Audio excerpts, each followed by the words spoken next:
Bonsoir à tous, bienvenue, c'est BFM Story en direct jusqu'à 19h. La une ce soir, les obsèques d'Angélique, demain avant Brechy. L'émotion reste vive dans cette petite commune du Nord de 10 000 habitants. Une semaine après le viol et le meurtre d'Angélique, le parquet a décidé d'ouvrir une enquête préliminaire distincte contre David Rameau pour des faits d'exhibition sexuelle. Selon un témoin, le meurtrier présumé d'Angélique se serait exhibé devant des adolescents dans un bus quelques jours avant le meurtre de l'enfant. On y revient ce soir. Forte présence policière demain à Paris pour encadrer la fête à Macron de François Ruffin. Après les violences commises par 1200 Black Blocs lors du défilé du 1er mai, le ministre de l'Intérieur Gérard Collomb avait promis un effort supplémentaire. 2000 policiers et gendarmes mobilisés pour demain à Paris. On y revient ce soir. La fièvre n'est pas retombée à Marseille au lendemain de la qualification de l'OM en finale de la Ligue Europa. Cette finale aura lieu le 16 mai à Lyon face à l'Atlético Madrid. Nous serons en direct de Marseille avec Renaud Muselier, le président de la région, parce que c'est toute la région qui fête cette qualification en finale.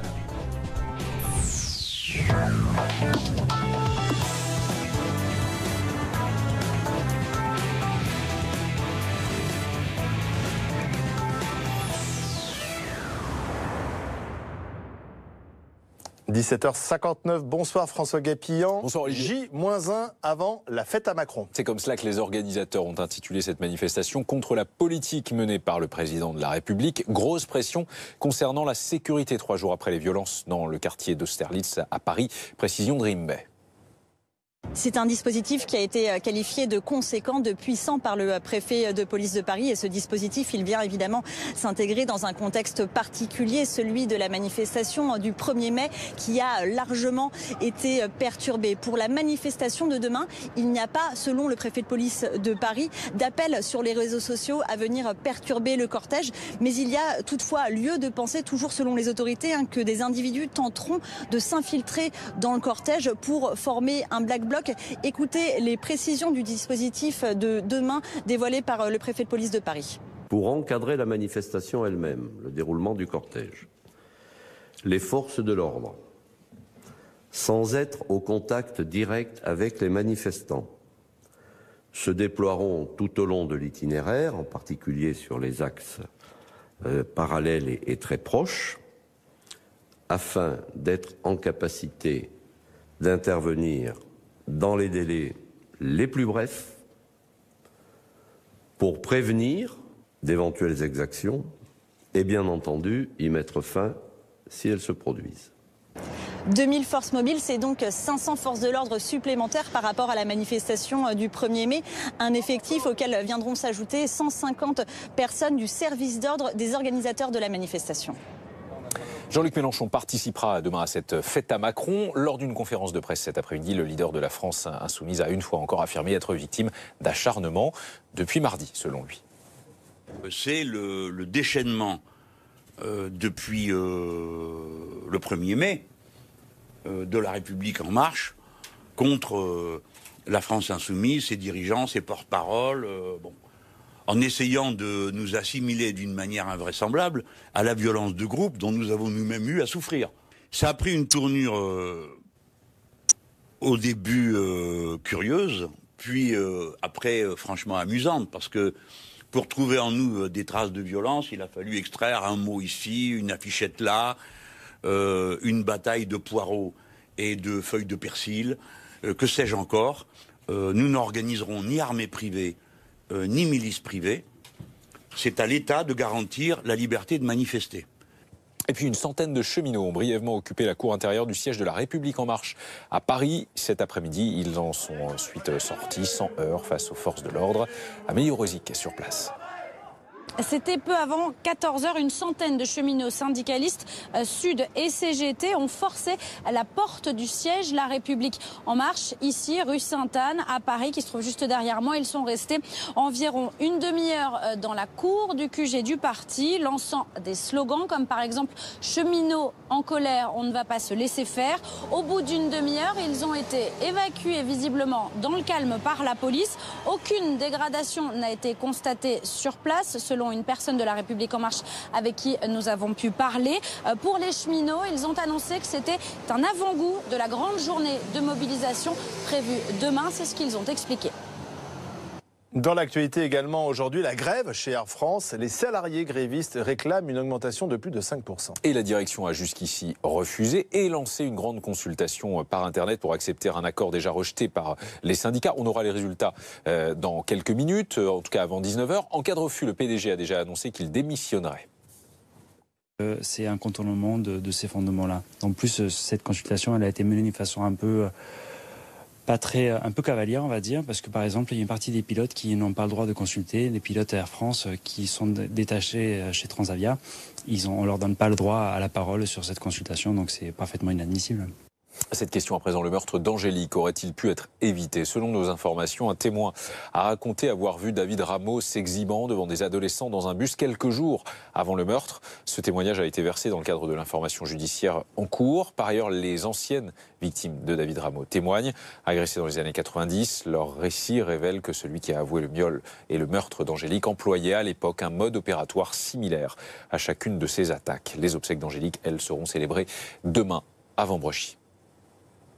Les joueurs de l'OM accueillis comme des héros pour leur retour à Marseille au lendemain de leur qualification en Autriche pour la finale de Ligue Europa. Rudy Garcia et ses hommes ont été salués par des dizaines de supporters qui n'ont, eux, en revanche, en retour, pas eu le droit à un salut, ni même à quelques poignées de main ou autographes. C'était à l'aéroport de Marignane.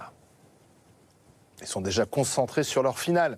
Le temps demain, le week-end commence. Plein soleil sur la moitié nord, temps un tout petit peu instable sur un large quart sud-ouest. Température en légère hausse, de 5 degrés prévu demain matin à Cherbourg, à 14 à Nice.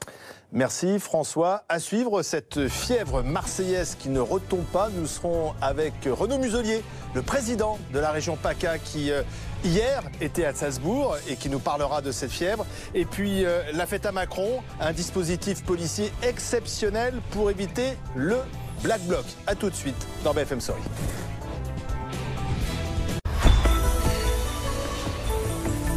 Sur le web, retrouvez bfmtv.com.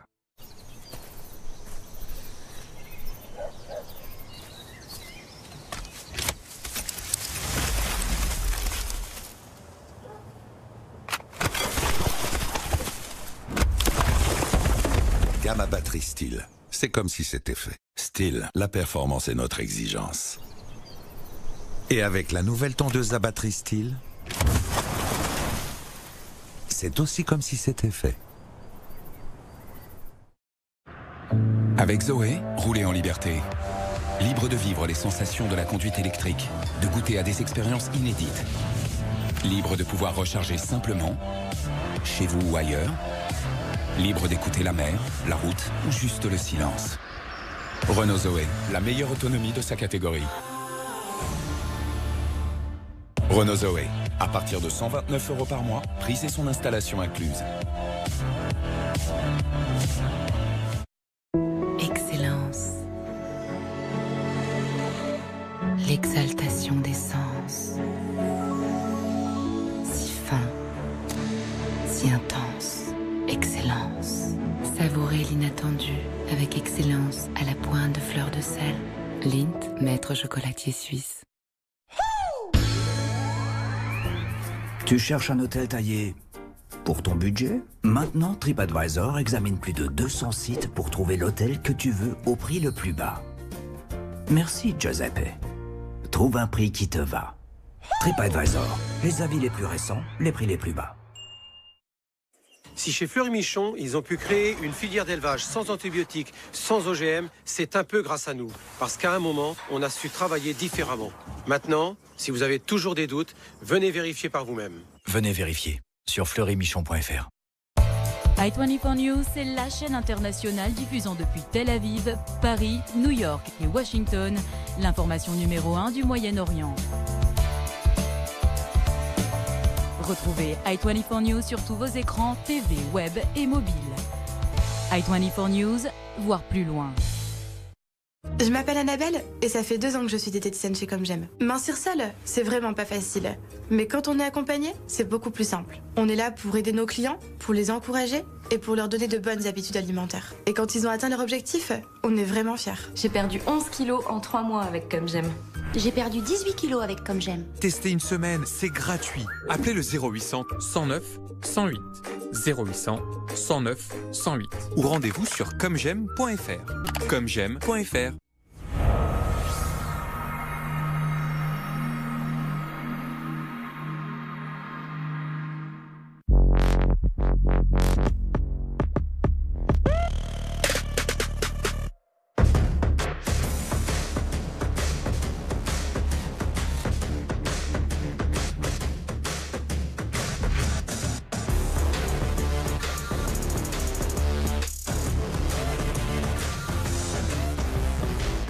Opel, l'avenir appartient à tous. Découvrez l'Opel Corsa à partir de 8 900 €. Oui, 8 900 € seulement. Rêver d'ailleurs, de nouveaux horizons,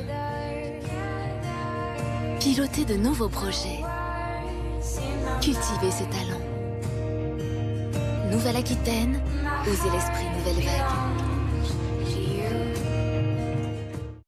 Quand on devient propriétaire, on ne devrait pas pour autant renoncer aux petits plaisirs. Et si on appelait ton petit artisan? Ah ouais. Ouais. Bonjour. On s'en dit week-end?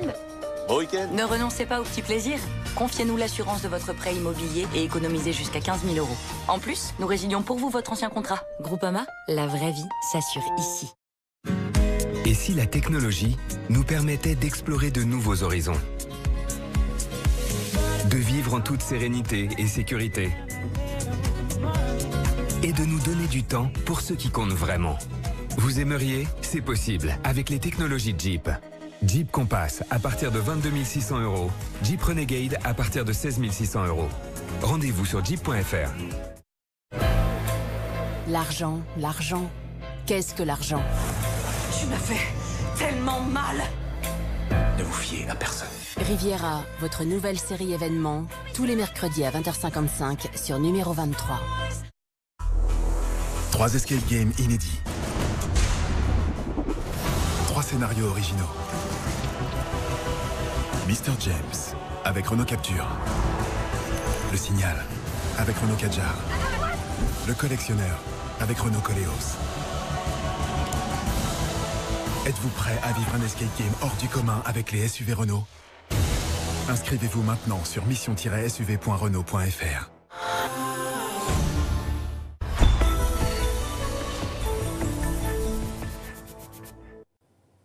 La fièvre marseillaise n'est pas retombée au lendemain de la qualification de l'OM en finale de la Ligue Europa, finale qui aura lieu le 16 mai à Lyon face à l'Atlético Madrid. Nous sommes avec un supporter mais aussi un élu marseillais, le président de la région PACA, Renaud Muselier. Bonsoir, merci d'être avec nous en direct de Marseille. Hier, vous y étiez sur place à Salzbourg. Vous avez vécu cette folie marseillaise? Bon, surtout, on a vécu un grand match. Effectivement, à Salzbourg, c'était un petit stade, 32 000 personnes, mais avec nos 1200 supporters, on a fait peut-être parfois plus de bruit qu'eux. Une tension extrême, parce qu'on est arrivé avec 2 buts d'avance et tout le long, la première mi-temps s'est bien passée. En deuxième mi-temps, on a quand même commencé à souffrir beaucoup. Et on a eu la délivrance juste avant la fin des prolongations. Donc un très grand monde de foot en fait, hein, avec une très grande intensité, avec des supporters chez nous très bruyants et très performants, et les autres très corrects, dans cette jolie petite ville de Salzbourg. Mais bon, voilà, on est revenu avec la victoire, et ça a été un très grand moment de foot, très agréable. Voilà, donc c'est pour des bons souvenirs, ouais. Marseille jouera le 16 mai sa 5e finale de Coupe d'Europe. C'est en Europa League cette fois-ci. On se souvient bien sûr du sacre de 93. D'ailleurs, ça sera 10 jours avant l'anniversaire des 25 ans de 93. Marseille, c'est une ville folle de foot? Marseille, c'est une ville qui laisse personne indifférent, et c'est vrai que le foot est un endroit avec son stade Vélodrome, son stade Orange, qui est un lieu de communion, où on est tous ensemble, derrière les couleurs de la ville, derrière nos joueurs. Et nous, on aime des joueurs qui se battent, qui mouillent le maillot. Et aujourd'hui, ça fait 14 ans qu'on attendait quand même un grand moment comme celui-là. On a fait un parcours pour arriver en finale qui est assez exceptionnel. On a beaucoup été critiqués dès le début de saison. McCourt, Monsieur Hérault ont réussi à mettre un système administratif très clair, très cohérent, un système de jeu avec Rudy Garcia très efficace. Et on se retrouve aujourd'hui en finale. Alors là, c'est vrai que c'est un grand moment de liesse et de bonheur. Et au-delà de ceux qui ont eu la chance, comme moi, d'être hier à Salzbourg, on a fait une grande fête hier soir sur le Vieux-Port.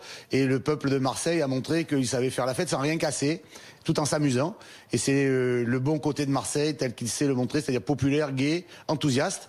et il est souvent grâce au foot et grâce à l'OM.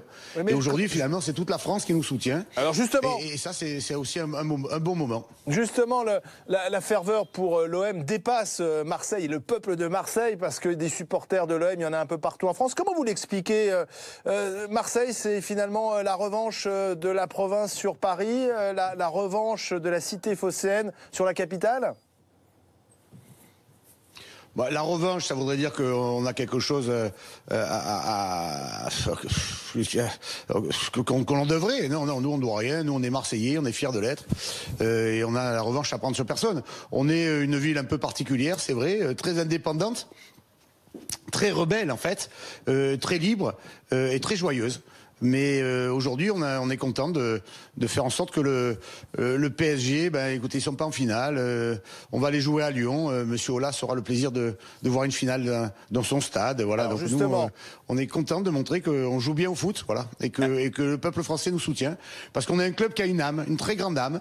Une âme de grands professionnels qui savent ce que c'est que le beau foot, le beau ballon. Et quand il y a du beau ballon, écoutez, on le montre, on le manifeste avec ce tempérament méditerranéen qui est le nôtre. Alors justement, vous avez dit hier soir, c'était très bon enfant, la fête sur le Vieux-Port. Le match, la finale a lieu à Lyon, et certains supporters marseillais promettent d'aller tout casser chez Jean-Michel Aulas, parce qu'on sait que les relations ces derniers jours entre Jean-Michel Aulas, le président de Lyon, et le président olympique de Marseille, Jacques-Henri Hérault, n'étaient pas très bonnes. Quand même dire on va tout casser chez Jean-Michel Aulas, ça c'est pas très bon enfant. Non, c'est même pas du tout la compréhension qu'il faut interpréter. Donc il faut bien requalifier les mots. Tout casser, ça va casser l'ambiance. Voilà. On va mettre de l'ambiance. Alors c'est sûr que pour les Lyonnais, écoutez, ils sont moins vaillants que nous en termes de supporters. Mais il faudra bien que le peuple de Marseille, dans le cadre de cette liesse populaire, dans cette fête du football à Lyon, montre sa capacité de s'amuser, de chanter, de danser, de soutenir son équipe et de gagner. Et ceci sans rien casser. Voilà. C'est ça l'essentiel, comme nous l'avons fait hier soir sur le Vieux-Port. Il n'est pas question de se déplacer avec des casseurs. Il n'y en a pas dans nos supporters. Il n'y a que des supporters qui aiment leur club et qui défendent leur ville. Bon, vous serez le 16 mai à Lyon ? Je suis à la Salzbourg, je fais toutes sortes de déplacements. J'aime fondamentalement le foot. Je suis président d'une très belle région, qui est la région Sud, et plus PACA, parce que PACA, ça veut rien dire, mais Provence-Alpes-Côte d'Azur. Et cette belle région, on a une belle métropole, une grande capitale, Marseille, qui est la 2e ville de France. Bien sûr qu'on va aller à Lyon, dans la 3e ville de France, pour montrer qu'on est capable de gagner une Coupe Europe. Je vous demande pas votre pronostic face à l'Atlético Madrid. Disons que c'est déjà le pronostic, c'est fait par les observateurs, c'est de nous voir perdre, comme depuis le début de la saison d'ailleurs. Donc mon pronostic, c'est de surprendre les pronostiqueurs. Merci Renaud Muselier, président de la région PACA, en duplex de Marseille avec nos équipes pour revenir sur cette fièvre marseillaise. Rendez-vous donc maintenant le 16 mai pour la finale de la Ligue Europa à Lyon. L'actualité, c'est aussi cette fête à Macron de François Ruffin demain à Paris. Et le risque de violence, de débordement. Ces débordements, on les a vus lors du défilé du 1er mai. 1200 Black Blocs qui saccagent les commerces. La forte présence policière promise par Gérard Collomb sera là demain. C'est ce qu'a dit cet après-midi le préfet de police de Paris, M. Delpuech, qui a expliqué que son dispositif était constitué de 2000 policiers et gendarmes. On va tout détailler avec Cécile Olivier. Bonsoir. Journaliste police ici à BFM TV. Et puis, j'ai invité également Stanislas Godon. Bonsoir, policier, bonsoir. Secrétaire national du syndicat Alliance Police. Vous étiez très critique après les événements du 1er mai. Vous allez me dire si le dispositif qui est prévu demain vous rassure. Alors tout d'abord, quel est ce dispositif ? Eh bien, vous l'avez dit, 2000 policiers et gendarmes qui seront déployés sur le terrain entre la place de l'Opéra et la place de la Bastille. Donc c'est 500 de plus par rapport au 1er mai où 1500 membres des forces de l'ordre s'étaient retrouvés face à 1200 Black Blocs. Et les organisateurs de la manifestation, donc le député François Ruffin, ont prévu d'aligner un service d'ordre de 150 personnes. Sinon, comme à chaque manifestation sensible, il y aura des contrôles en amont du cortège, des contrôles notamment aux sorties des stations de métro, mais également dans le métro. Il n'y en avait pas eu le 1er mai dans le métro, a priori. Si, parce qu'il y a quelqu'un qui a été jugé en comparution immédiate parce qu'il avait été interpellé dans le métro avec 3 couteaux. Il n'avait absolument rien à voir. Il s'est retrouvé en comparution immédiate. Mais il y aura donc ces contrôles. Ils servent à interpeller des personnes qui pourraient porter sur elles des objets qui peuvent être retournés contre la police, c'est-à-dire marteau, burin, bouteilles en verre, pavés, etc. Alors, Monsieur Godon, je me souviens de vos propos très critiques après ce défilé gâché par les Black Blocs. Est-ce que Gérard Collomb et le préfet Delpech ont tiré les conséquences des ratages du 1er mai ? Bah écoutez, il faut croire que oui, parce que 500 effectifs supplémentaires sur un parcours d'à peu près 4 km, c'est quand même un effort relativement conséquent. Mais les effectifs, vous vous rappelez, lors de nos débats, nous avions dit que ce n'était pas, je dirais, la seule notion qu'il fallait garder. Il y avait également la notion de ces contrôles, et ça c'est extrêmement important, de repérer ces individus qui sont souvent comme la personne lambda, qui s'équipent de manière très très rapide au sein des manifestations ou aux abords, parce que c'est le cas parfois, et donc de procéder effectivement au contrôle d'identité, au contrôle des sacs, notamment quand ils sont très volumineux et qu'ils contiennent par exemple des masques pour se dissimuler, quand ils contiennent par exemple des marteaux ou des engins incendiaires qu'ils peuvent utiliser contre les forces de l'ordre notamment. Quand on dit des contrôles en amont, c'est sur réquisition du procureur de la République ? Tout à fait. Ce sont des réquisitions du procureur de la République, notamment sur les arrondissements tout au long du parcours de la manifestation, avec évidemment un délai, puisque ça peut être de 11h à 20h, par exemple. En général, c'est le cas sur des manifestations. Et ça permet aux forces de l'ordre de travailler en toute tranquillité, je dirais, juridique. Cécile Olivier, sur ce qui va se passer demain, est-ce que la préfecture de police est aussi pessimiste qu'elle l'était la veille du 1er mai ? Alors un petit peu moins, on l'a senti, en tout cas devant les caméras. Le préfet de police a expliqué que, parce qu'on adapte aussi le dispositif en fonction des informations qui remontent au service de renseignement, et ils n'ont pas constaté, en tout cas pour l'instant, d'appels sur les réseaux sociaux, d'appels aussi violents comme ce qui avait été diffusé avant le 1er mai, qui avait promis une journée en enfer. Donc pas aussi inquiet, mais ils pensent quand même qu'il peut y avoir des individus violents qui peuvent s'infiltrer quand même dans ce cortège de tête. Et aussi, ils pensent également que des gens qui sont venus de l'étranger pour le 1er mai sont toujours sur le territoire national. Notamment... Ceux qu'on n'a pas attrapés. Oui, souvent les Black Blocs sont de toute façon très organisés, sont des gens très organisés qui ont des vraies stratégies pour échapper à la police, qui ont généralement pas de téléphone portable sur eux, qui ont une tenue de rechange dans le sac à dos, qui se donnent rendez-vous, qui prévoient des points de rendez-vous de repli pour après la manifestation. Donc souvent, ce ne sont pas les plus dangereux qui se font interpeller. Faisons point justement sur ceux qui ont été interpellés à l'issue des violences du 1er mai. Il y avait 1200 Black Blocs, une centaine s'étaient retrouvés en garde à vue. On en est où là ? Alors on ne sait pas si c'était des Black Blocs. En tout cas, il y avait eu 283 interpellations, donc vraiment des interpellations de masse, pour finalement 109 gardes à vue, et puis finalement une quarantaine de gardes à vue, parce qu'au fur et à mesure, les gens étaient relâchés sans suite. Et finalement, il y a eu une vingtaine de comparutions immédiates, 7 individus qui ont été présentés à un juge d'instruction en vue d'une possible mise en examen. Il y a eu pas mal aussi de simples rappels à la loi. 2 personnes ont quand même été placées en détention provisoire, mais essentiellement parce qu'elles avaient donné des faux noms aux policiers et que le juge a estimé qu'il n'y aurait pas, que les garanties de représentation ne seraient pas suffisantes. Le problème quand on interpelle en masse comme ça, c'est qu'après il faut prouver que les gens ont fait quelque chose, et judiciairement, souvent, ça ne donne pas grand-chose. Dernière question, M. Godon, on peut rassurer les commerçants, les riverains de Paris, parce que comme c'est un long cortège qui va de l'Opéra à Place de la Bastille, il y a des commerces, notamment le samedi, qui sont ouverts, même si les banques, j'imagine, vont se protéger. Alors bien sûr que les rassurer, leur dire que le risque zéro, évidemment, sera au rendez-vous demain, ça ce n'est pas possible.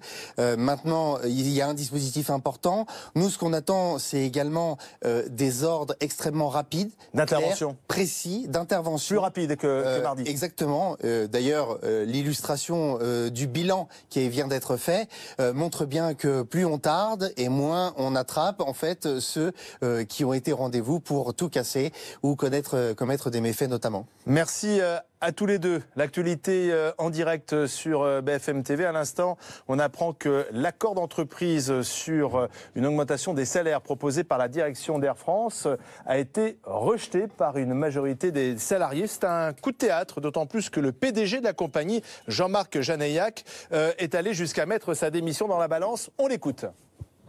Face à la situation de blocage que nous traversions, j'ai souhaité organiser une consultation de l'ensemble des salariés d'Air France qui s'est terminée il y a quelques minutes. Chacun a pu se prononcer et répondre à la question pour permettre une issue positive au conflit en cours. Êtes-vous favorable à l'accord salarial proposé le 16 avril 2018 ? Sur les 46 771 salariés appelés à voter, le taux de participation est de 80,33%. Cette forte participation montre que chacun tenait à faire entendre sa voix.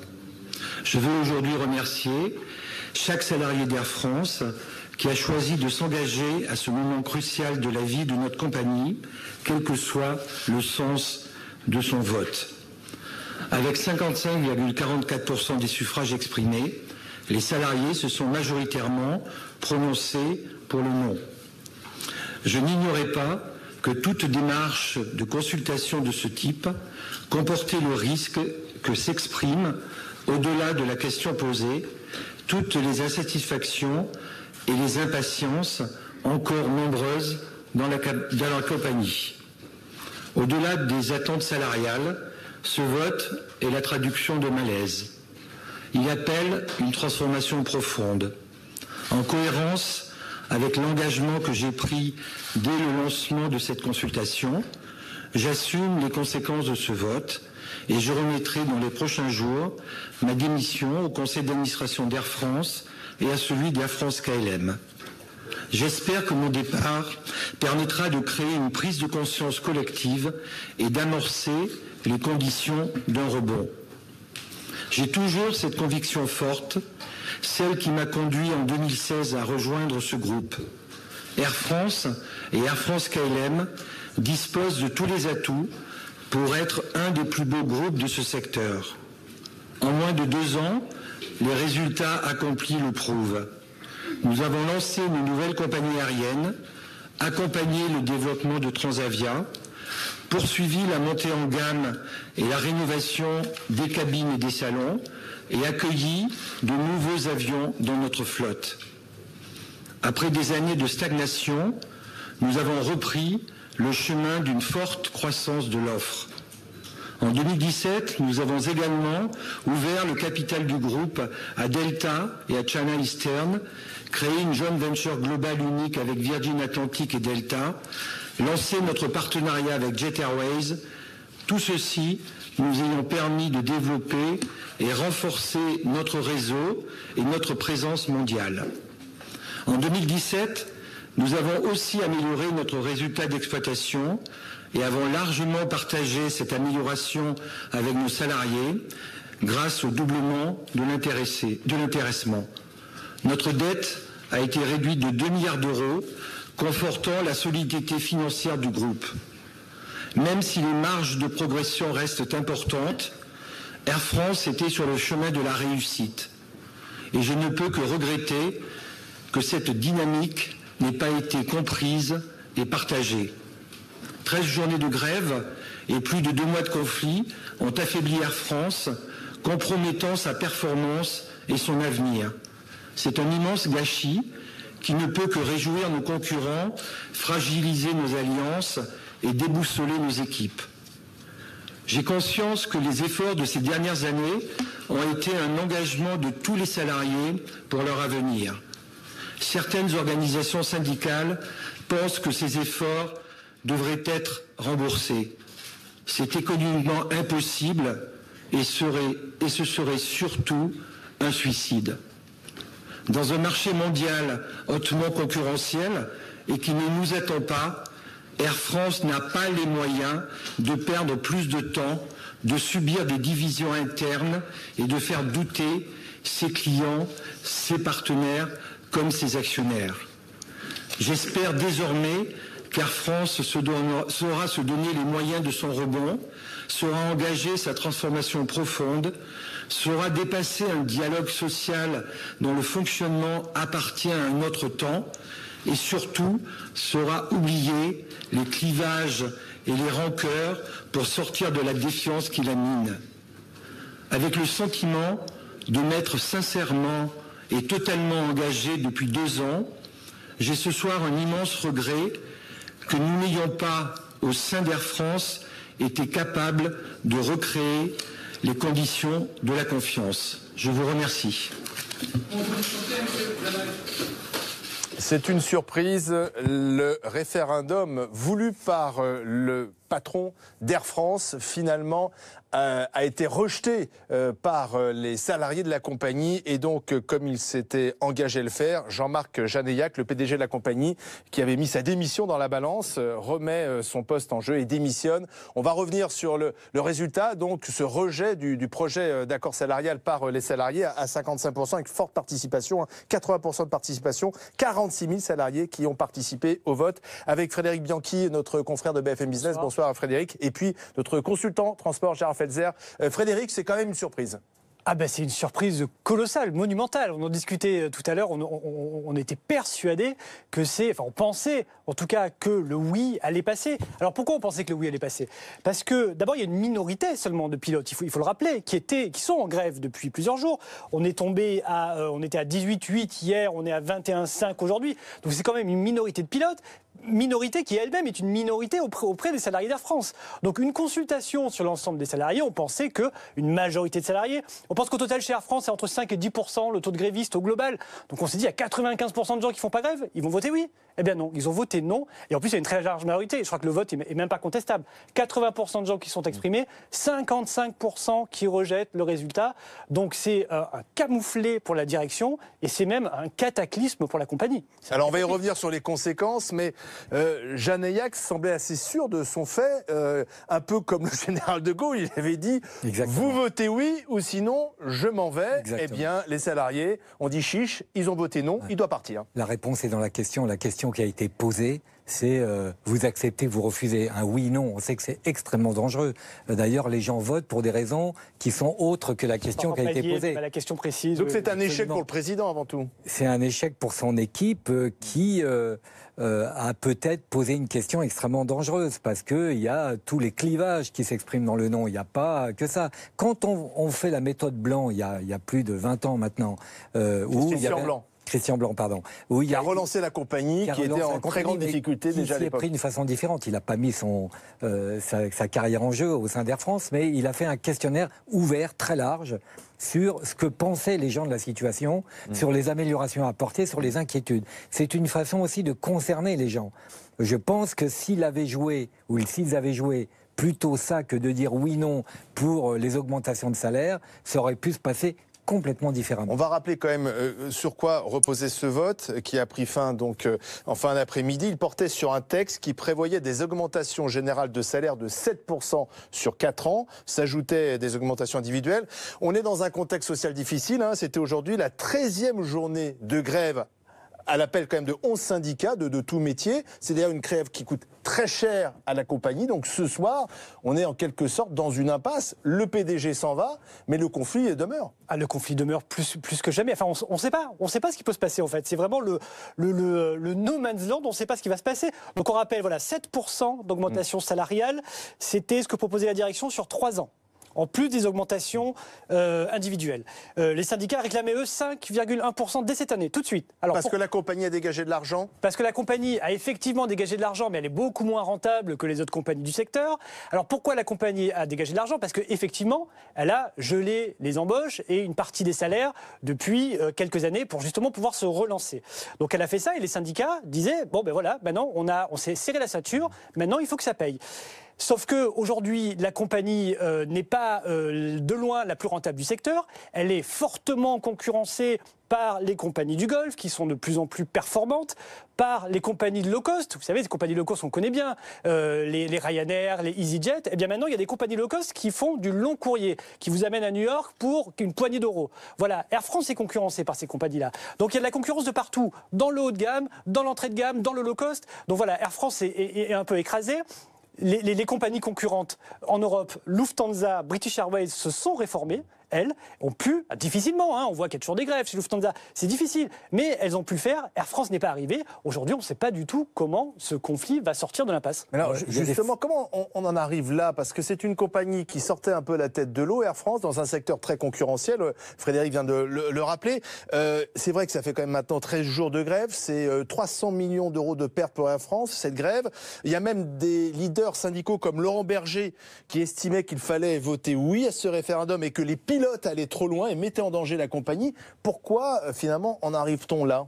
Alors, on paye le succès quelque part, on le paye à l'envers. C'est-à-dire que, effectivement, les accords avec les compagnies, Delta, le réseau, la nouvelle compagnie June, Transavia aussi, Transavia, évidemment, les résultats d'exploitation qui ont été enfin bénéficiaires, et puis la dette qui a diminué de 2 milliards. Finalement, tout va bien. Résultat, le personnel dit, si tout va bien, il y a retour à la bonne fortune. Nous, on veut aussi être bénéficiaires de ce succès.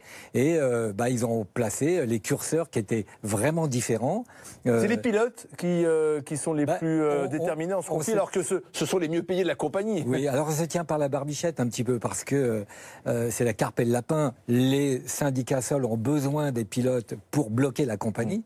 Parce que c'est les seuls, ils posent le sac par terre et l'avion part pas. Il n'y a pas de pilote, il n'y a pas d'avion. Et il n'y a pas d'avion, donc...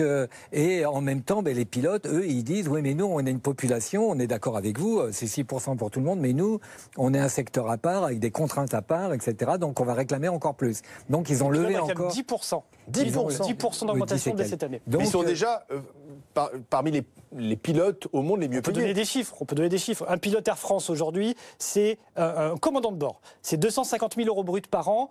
Alors, il y a de fortes charges. En net, c'est 130 000. Attendez, il faut voir quelle est la moyenne. C'est un commandant de bord 777 qui est quasiment en fin de carrière. Il faut mettre les chiffres vraiment, il faut être extrêmement prudent avec ça. Voilà. En moyenne, et faire des comparaisons. Mais si on les compare en moyenne avec ceux de Lufthansa et ceux de British Airways, on est à peu près dans les mêmes eaux.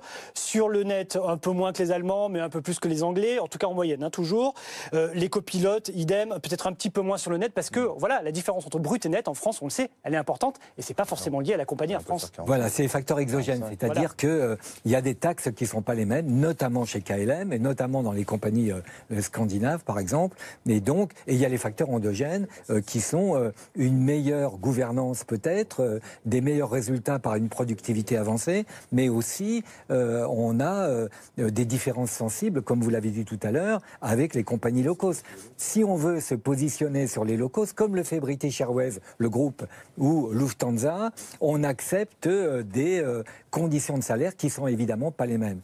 June, la nouvelle compagnie, qui n'est pas vraiment une low cost, utilise les salaires d'Air France pour exploiter cette compagnie. On n'est pas du tout dans la même compétitivité. Que peut-il se passer maintenant? Parce que on a des personnels qui disent non à l'accord salarial proposé par le PDG de la compagnie, M. Jean-Marc Janeillac.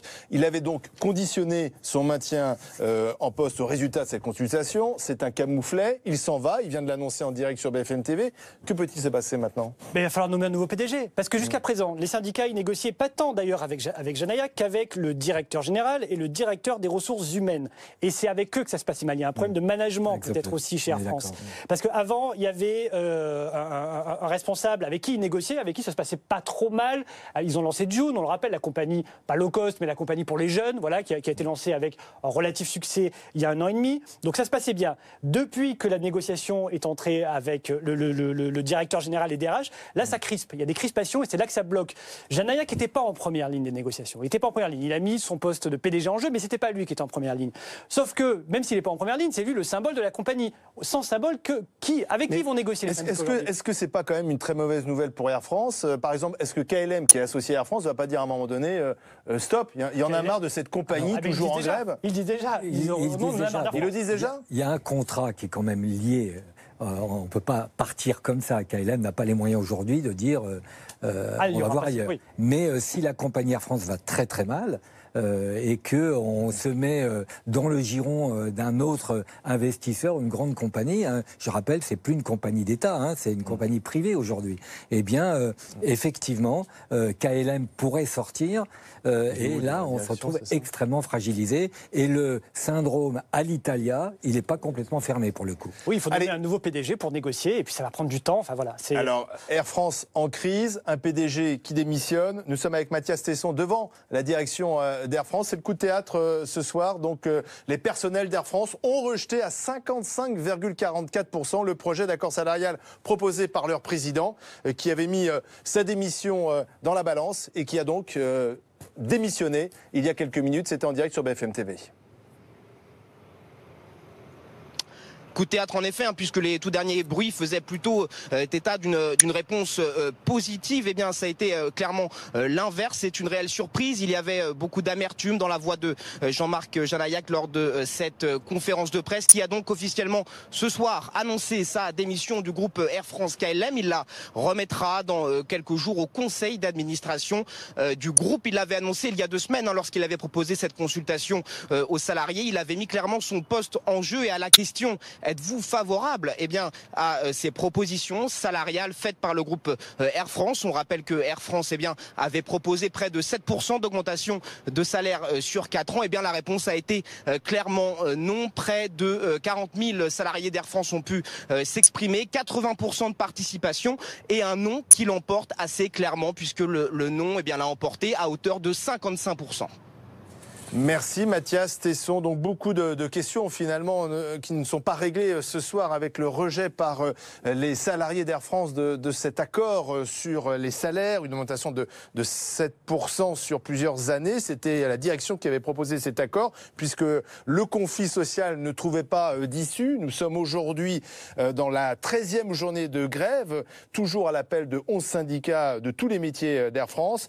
Et donc le président d'Air France démissionne, Jean-Marc Janaillac, puisqu'il avait conditionné son maintien à ce poste au résultat de cette consultation. C'était quand même une surprise, il faut quand même le dire, parce que les bruits donnaient, on va dire, le oui gagnant. Mais c'est pas le désaveu du président Janaillac, c'est le désaveu où plutôt on prend acte d'une crise de gouvernance au sein de cette compagnie. Et là, mais qu'est-ce qui ne va pas chez Air France? Eh bien, d'abord, il y a une vieille histoire de conflits à répétition. Depuis qu'Air France existe, ça a été ça. Ça date pas d'aujourd'hui. Il y a des grèves beaucoup plus importantes que ça. Et pourquoi il y a plus de grèves à Air France que dans d'autres compagnies européennes? Si on prend la SNCF, c'est exactement la même chose. Je veux dire, on est il y a plus de grèves en France que dans d'autres pays européens. Ce qu'on appelle la grévilliculture. Dans les pays du Nord, qui font non pas de la cogestion, mais ils s'entendent entre les syndicats. D'ailleurs, les gens sont beaucoup plus syndiqués que chez nous. En Suède, ils sont à 80% syndiqués, et chez nous, on est... Mais là, ça va, excusez-moi, mais ça va au-delà des syndicats. 46 000 salariés consultés, 80% de participation. Oui. Donc c'est un rejet important. Mais quand on vous pose la question, est-ce que vous préférez être riche et en bonne santé plutôt que pauvre et malade, en gros, c'est vrai que la réponse, elle arrive comme une gifle. Je pense. Mais on est maltraité lorsqu'on est salarié à Air France ?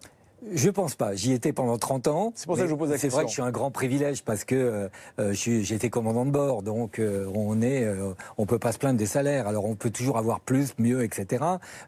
J'ai participé à des grèves comme tout le monde parce que par solidarité quelquefois, par conviction quelquefois, par habitude, si j'ai bien compris. Par habitude. J'ai remplacé des grévistes aussi, dans l'autre sens. Mais en tous les cas, il y a une forte pression. Ce sont des gens qui ont du temps, qui ont de l'intelligence.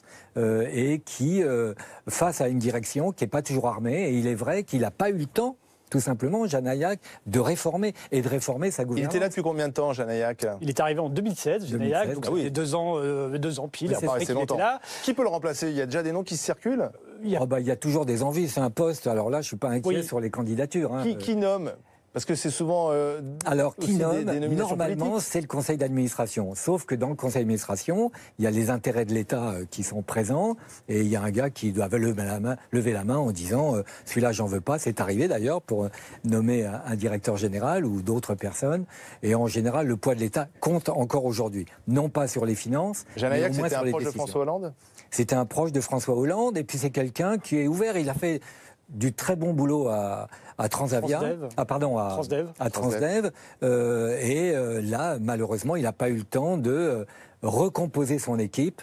Il a hérité de gens qui étaient déjà là et ça n'a pas été facile, quoi. Mais donc, en tous les cas, pourtant, il connaissait les conflits, Janaillac, parce qu'il a eu à gérer le dossier SNCM. Qui, de son propre aveu, ça représentait 3% du chiffre d'affaires de Transdev, mais il a dit 75% de mes emmerdes. C'est ce qu'il a dit dans des interviews. SNCM, c'est les bateaux. SNCM, c'est les bateaux qui font aussi souvent des problèmes de grève et de conflits. Exactement, voilà, qui font des traversées vers la Corse. Donc, il a réglé ce dossier-là. C'était très difficile, c'était très compliqué, mais il a réussi à s'en sortir en mettant la société en redressement judiciaire pour pouvoir trouver un repreneur. Donc ça a été pas évident, mais il s'en est sorti. Et là, cette fois, Air France, voilà, c'était c'est un patron qui endosse la responsabilité. Il dit, bon, ça marche pas, hop, je m'en vais. Mais il ne s'est pas mis en première ligne, il a fait travailler ses équipes. Mais pourquoi on ne trouve pas d'accord? Parce que au-delà même du départ du PDG, ça fait quand même 13 jours qu'il y a grève à Air France. Il y a d'autres d'ailleurs appels à la grève qui ont été lancés. On voit bien quand même que les syndicats finalement sont aussi un peu débordés, puisque je rappelais tout à l'heure que Laurent Berger, le numéro 1 de la CFDT, avait, et c'est le premier syndicat d'Air France pour le personnel au sol, la CFDT, et qui d'ailleurs fait pas partie intersyndical, avait dit le SNPL, le premier syndicat des pilotes, va trop loin et prend tout le monde en otage. Bon, finalement, c'est aussi un désaveu pour Laurent Berger. C'est un désaveu, oui, on peut voir ça comme un désaveu de la CFDT, mais c'est assez surprenant que tout ce résultat est vraiment surprenant. Parce que voilà, il y avait les autres syndicats qui étaient un peu, la CFDT, syndicats réformistes, qui sont dans la négociation. Voilà. Bon, là, ils n'ont pas été suivis. On pensait que le personnel qui faisait pas la grève accepterait la proposition. C'était une proposition relativement de bon sens, en tout cas pour les observateurs qui regardent le dossier de près. Bon, c'était la solution de bon sens. C'est pas tout à fait un retour à bonne fortune. C'est-à-dire que on dit on n'a pas mis dans la balance le facteur inflation, pas inflation, etc. Donc c'était presque une signature d'un chèque en blanc. Et on peut le voir comme ça aussi. C'est-à-dire que la consultation, encore une fois, c'est extrêmement dangereuse. On l'a vu pour le général de Gaulle. Ça n'a pas aujourd'hui. Les référendums aujourd'hui, au-delà même du business et de l'économie, on voit les référendums, c'est souvent le nom qui gagne. C'est souvent le nom qui gagne en politique. C'est le nom aujourd'hui qui l'emporte dans la société Air France. On ne répond pas toujours à la question posée. Alors, ceux qui nous rejoignent à l'instant, je rappelle que les personnels d'Air France ont rejeté à 55,40% le projet d'accord salarial qui était soumis au vote par le président d'Air France pour sortir de ce conflit, de ces grèves à répétition. Jean-Marc Janaillac, le PDG de la compagnie, avait conditionné son maintien. Comme il a perdu, il démissionne. Et donc, retour à la case départ. Nous sommes avec l'un des responsables syndicaux d'Air France, c'est Sudaérien, représenté par Jérôme Borin, qui est avec nous par téléphone pour un premier commentaire. Vous aviez appelé à voter non ? Oui, c'est Joël Lejanic, là, Jérôme Borin assiste à l'intersyndicale en ce moment. D'accord, très bien alors. On a changé de nom, mais j'imagine que vous allez dire sans doute la même chose que Jérôme Borin, c'est-à-dire que... Oui, on est très content. Vous êtes content du résultat?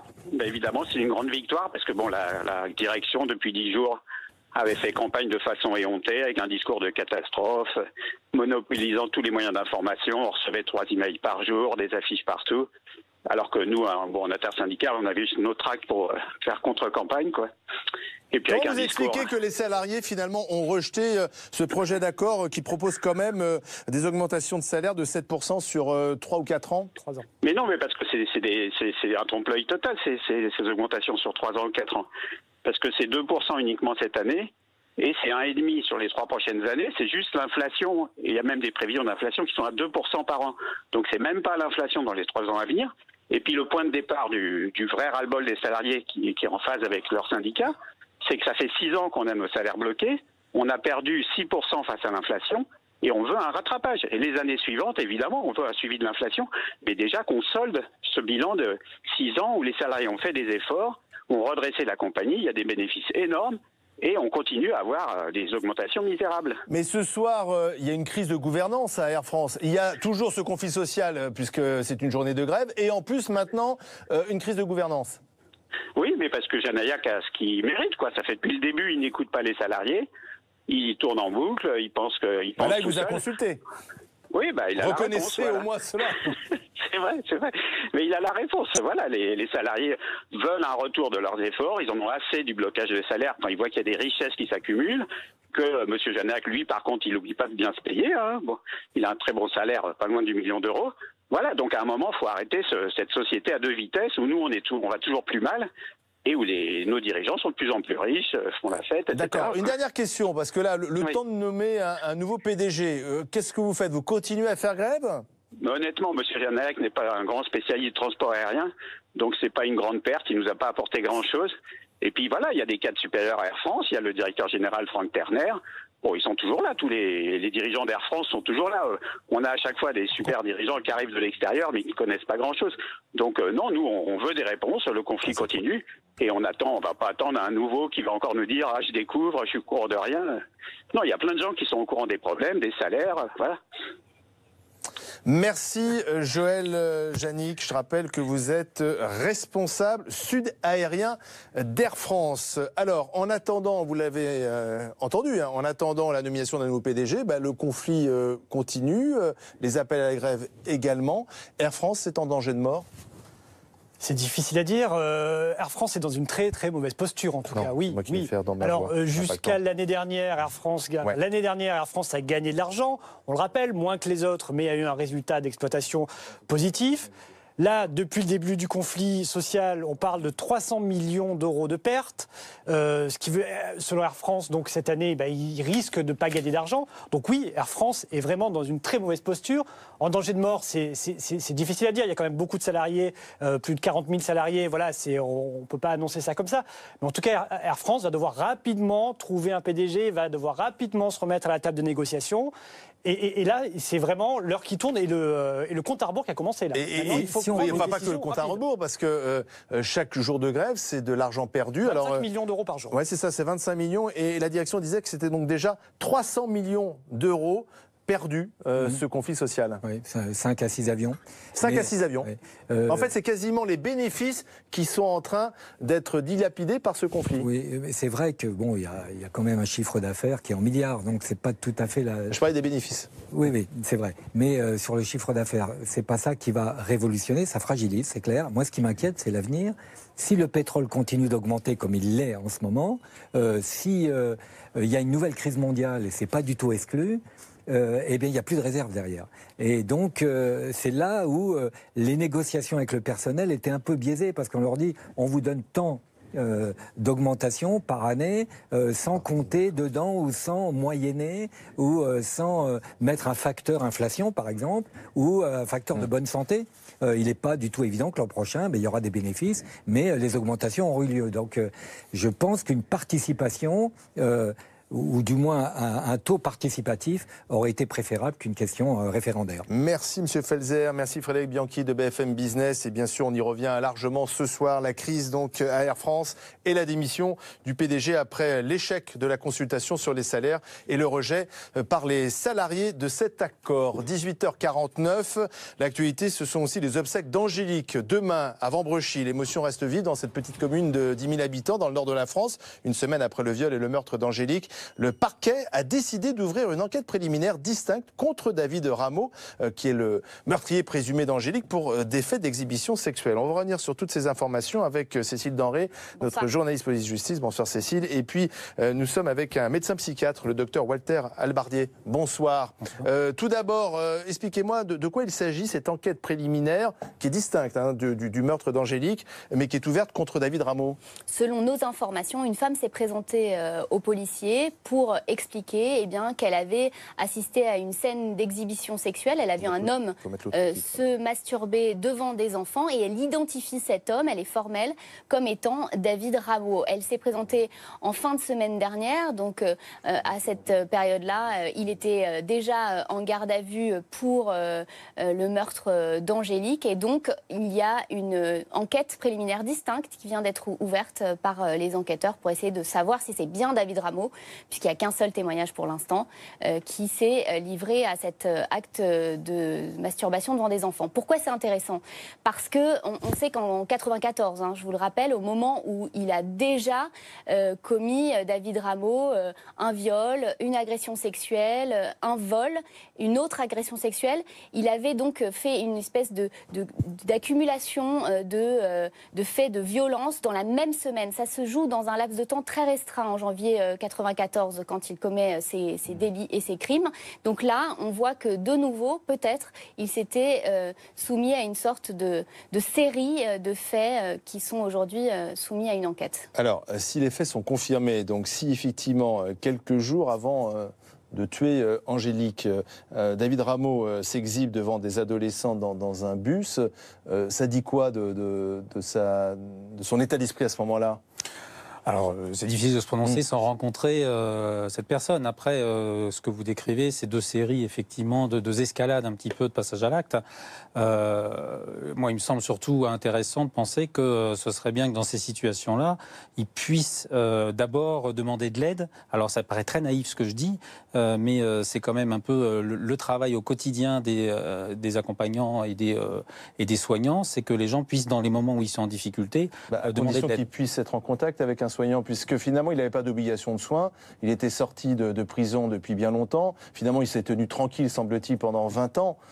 Oui, la majorité des gens qu'on rencontre aujourd'hui avec des problèmes d'ordre pédophilique, avec des fantasmes déviants ou des fantasmes pédophiliques, ne passent pas à l'acte et viennent nous rencontrer pour se faire aider à ne pas passer à l'acte. Mais ce qu'on essaie de comprendre, c'est qu'a priori, il s'est tenu tranquille et puis tout d'un coup, il se remet, j'ai envie de dire, en action. Donc il y a ces faits d'exhibition. Ensuite, on le sait, il a acheté du Viagra. Et puis il dit, j'ai cédé à l'impulsion. Comment tout d'un coup, on rebascule alors qu'a priori, on a refait sa vie, il était marié, il était père? Alors c'est ce que nous, on appelle, dans un jargon un petit peu professionnel, la question de clivage. Hein. C'est des gens qui fonctionnent bien en apparence et puis dans des moments de décompensation qui sont alors parfois guidés par des choses qui peuvent nous parler, parfois pas. Qui sont donc il n'était pas guéri? Ah, il était certainement pas guéri, ce monsieur. Enfin, il était certainement pas guéri. Et puis, il était peut-être aussi en difficulté pour reconnaître ses pulsions sexuelles, pour les reconnaître et essayer de les prendre en charge. Ce qui n'est pas forcément facile aujourd'hui dans notre société. Parce que ce qui est intéressant aussi, c'est de revenir sur ce que disent les anciennes victimes de David Rameau et qui finalement explique qu'à l'époque, il avait employé quasiment le même mode opératoire lors de ses attaques. Rappelons qu'en janvier 1994, il a commis une agression sexuelle, un viol, une tentative d'agression et un vol, le tout en moins de 15 jours. Oui, et ce qu'on sait des crimes précédents, c'est qu'il agissait casqué avec des victimes qu'il ne connaissait pas, les menaçant d'un couteau et surtout les sommant de ne pas se débattre. Et Angélique, dans la scène qu'il a racontée aux enquêteurs, David Rameau, c'est le procureur de la République qui a livré ce récit, eh bien, elle s'est débattue et c'est à l'issue donc qu'elle a été tuée par David Rameau. Donc effectivement, on voit dans son récit, on commence à déterminer des éléments de sa personnalité. Ce qui est important aussi de dire par rapport à ce que vous donniez comme élément d'analyse, c'est qu'il n'est pas soigné, mais il n'est pas guéri, je veux dire, mais il n'est surtout pas soigné, en fait. Il n'y a pas d'obligation de soins. Il n'y avait pas d'obligation de soins. Et donc, probablement que c'est quelqu'un qui n'avait pas réglé le problème avec ses démons, puisque de toute façon, il n'était pas soumis à une injonction de soins. Il ne voyait pas un psychiatre régulièrement pour se soigner. Et même au moment de son passage à l'acte avec Angélique, il a dit qu'il prenait des médicaments contre les troubles de l'érection, de l'alcool, enfin, des choses totalement contraires pour l'empêcher, justement, d'aller vers un passage à l'acte. Justement, a été relancé à ce sujet le débat sur la castration chimique par notamment Laurent Wauquiez, qui explique que finalement, il faut offrir le choix, soit la castration chimique, soit la prison. Alors d'abord, la castration chimique, c'est pas une solution idéale. Hein, ça résout pas tous les problèmes. C'est un outil thérapeutique parmi d'autres. C'est une prise de médicaments, ça peut être aussi une injection, ça peut être une prise de médicaments. Qui doit se faire régulièrement? Alors par la bouche, les traitements c'est tous les jours, et puis par l'injection, c'est une injection tous les 3 mois. Attendez, tous les jours, c'est-à-dire que la personne, si elle décide d'utiliser la castration chimique, doit aller voir son médecin tous les jours. Non, elle doit prendre son traitement tous les jours. Elle doit prendre un médicament tous les jours. Ah, c'est bien la question, mais qui vérifie? C'est le lien, c'est le travail du psychiatre en confiance avec un patient. Est-ce qu'on peut obliger un délinquant sexuel qui a fait sa peine, ensuite à prendre tous les jours un médicament? Alors, non seulement on ne peut pas obliger un délinquant sexuel à prendre un médicament tous les jours, mais en plus, ce serait pour beaucoup de nos délinquants sexuels qu'on suit une erreur. C'est-à-dire que ce n'est pas non plus toujours une indication que de prendre ces médicaments-là pour les agresseurs sexuels. Ce n'est pas, une solution miracle. C'est-à-dire que ce n'est pas une solution miracle, c'est-à-dire que malgré la castration chimique, malgré cette prise de médicaments, on peut toujours avoir des pulsions? Alors, on peut en avoir, on continue à en avoir, on peut même en avoir plus pour certaines personnes. Souvent, on en a moins. Et puis, la question, c'est surtout que la question de la pulsionalité sexuelle, là, dont on débat souvent, est peut-être pas toujours à l'œuvre dans ces histoires-là. Hein, et que c'est-à-dire on a la représentation facile que les agresseurs sexuels sont des gens qui débordent de sexualité, etc., etc. C'est rarement le cas finalement. Hein, on a beaucoup de gens qui sont plutôt des hyposexuels que des hypersexuels. Et là, l'indication, elle serait vraiment pas bonne. Donc ça se réveille, mais pas forcément souvent. Alors, parce que la question de l'agression sexuelle, c'est pas qu'une question de sexualité, d'érotisme, mais d'abord d'agressivité, de destructivité. Hein, et que ça, aujourd'hui, on sait pas. Aujourd'hui, il avait été condamné il y a longtemps, et à l'époque, il n'y avait pas une obligation de soins. Aujourd'hui, l'obligation de soins existe. Est-ce qu'elle est vraiment appliquée? Est-ce qu'elle est efficace? Est-ce qu'on a suffisamment de soignants? Alors, appliquée, oui, elle l'est. C'est l'injonction de soins dans le cadre des suivis socio-judiciaires. Efficace, on aimerait bien d'abord, avant de rajouter une mesure, quelle qu'elle soit au niveau légal, évaluer celles qui ont été mises en place depuis les 20 dernières années, hein, puisque finalement aujourd'hui le suivi socio-judiciaire n'a jamais été évalué dans son efficacité. Non.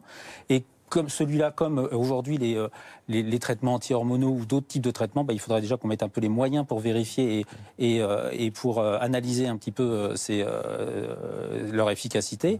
Et ensuite, en termes de traitement et de besoins, il y a des besoins médicaux et puis il y a des besoins aussi des services pénitentiaires d'insertion et de probation qui sont débordés pour la prise en charge de ces gens-là. Hein, c'est-à-dire qu'il faudrait aussi pouvoir organiser des soins autrement et des prises en charge autrement qu'à la va-vite, parfois avec un conseiller pénitentiaire d'insertion et de probation qui est toujours aujourd'hui, qui est souvent encore aujourd'hui destinataire d'une centaine de dossiers et on ne peut pas suivre 100 personnes en même temps.